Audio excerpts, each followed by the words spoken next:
राधे राधे बंधुओं, बहुत स्वागत है आपका न्यूज नेशन के डिजिटल प्लेटफॉर्म न्यूज नेशन स्तुति पर।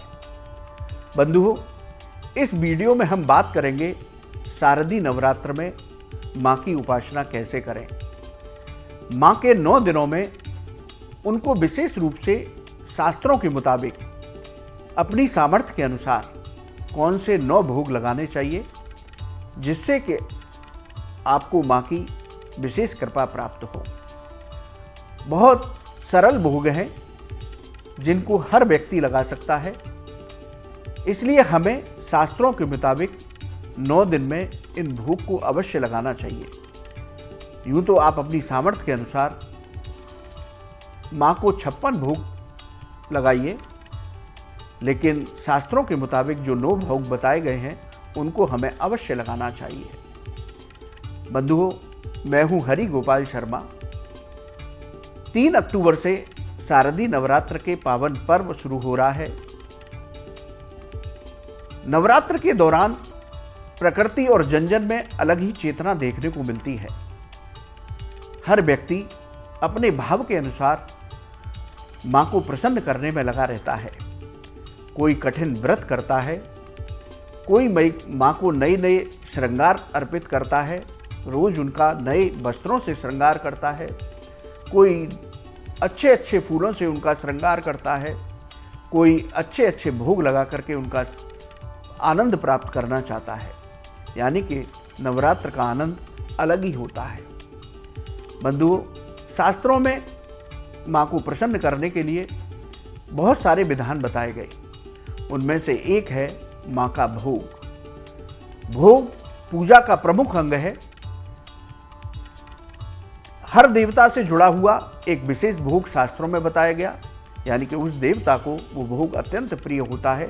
यदि आप उसको वो अर्पित करते हैं तो आपको पूर्ण फल की प्राप्ति होती है, पूजा का पूरा पूर्ण फल प्राप्त होता है, उस देव की कृपा प्राप्त होती है।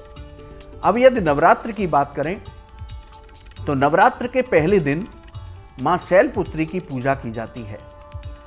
आप माँ शैलपुत्री को गाय के घी को भोग लगाएं या गाय के घी से बने पदार्थों का भोग लगाएं। इससे आपको आरोग्यता का आशीर्वाद मिलता है। नवरात्र के दूसरे दिन माँ ब्रह्मचारिणी की पूजा की जाती है। दूसरे दिन आप माँ ब्रह्मचारिणी को शक्कर का भोग लगाएं। शक्कर का भोग लगाने से आयु वृद्धि होती है, उसके साथ ही जीवन की बाधाएं दूर होती हैं। नवरात्र के तीसरे दिन माँ चंद्रघंटा की पूजा होती है। माँ चंद्रघंटा को हमें दूध से बनी मिठाइयों का भोग लगाना चाहिए। इस भोग को ब्राह्मणों को दान भी करना चाहिए। इस तरह आप माँ चंद्रघंटा को दूध की मिठाइयों का भोग लगाते हैं तो आपके दुख दूर होते हैं और जीवन में आनंद आता है। चौथे दिन आप माँ कूष्मांडा की पूजा करते हैं। माँ कूष्मांडा को पेठे का भोग लगाइए, मालपुए का भोग लगाइए। इस भोग से माँ कूष्मांडा प्रसन्न होती हैं, विद्या बुद्धि का आशीर्वाद प्राप्त होता है। 5वें दिन माँ स्कंद माता की पूजा की जाती है। माँ स्कंद माता को आप केलों का भोग लगाइए, ऋतु फलों का भोग लगाइए। माँ को फल बहुत प्रिय है।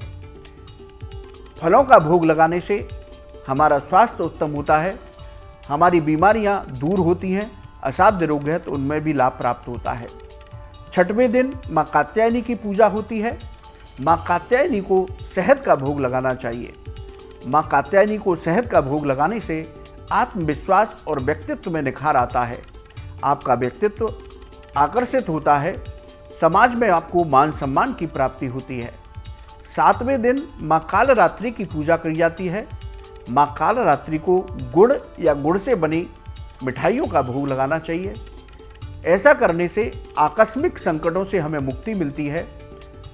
हमारी कुंडली में हमारे शत्रु होते हैं तो उन पर हमें विजयश्री प्राप्त होती है। 8वें दिन माँ गौरी की पूजा की जाती है।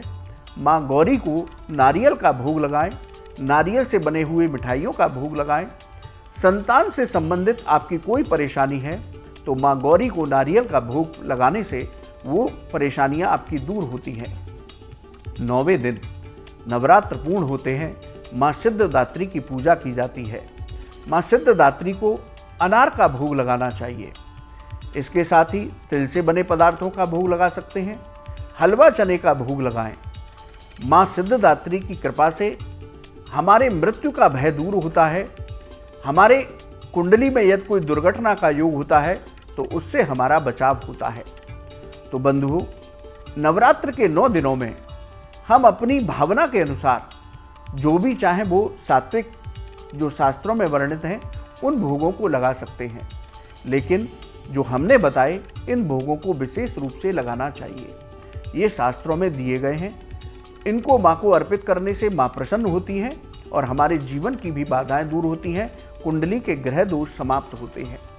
बंधुओं, प्रतिदिन हमें इस तरह से भोग लगा करके पहले इस भोग को भक्तों में बांटना चाहिए, कन्याओं में बांटना चाहिए। उसके बाद इसका प्रसाद स्वयं भी ग्रहण करना चाहिए। इस तरह से हम नवरात्र के 9 दिनों में माँ को भोग अर्पित करते हैं तो हमारी पूजा भी पूर्ण होती है, पूजा का पूर्ण फल प्राप्त होता है, माँ भी प्रसन्न होती हैं और माँ की प्रसन्नता से हमारी भी मनोकामनाएं पूरी होती हैं। तो आप प्रतिदिन शास्त्रों के मुताबिक जिस तरह से हमने भोग का विधान बताया है उस तरह से माँ को भोग अवश्य अर्पित कीजिए। शारदीय नवरात्र का पावन पर्व है। माँ की कृपा हम सभी पर अनवरत बरसती रहे, यही हमारी कामना है। आप सभी को शारदीय नवरात्र की मंगलमय शुभकामनाएं। आप न्यूज़ नेशन के डिजिटल प्लेटफॉर्म पर जुड़े, आपका बहुत बहुत धन्यवाद। राधे राधे।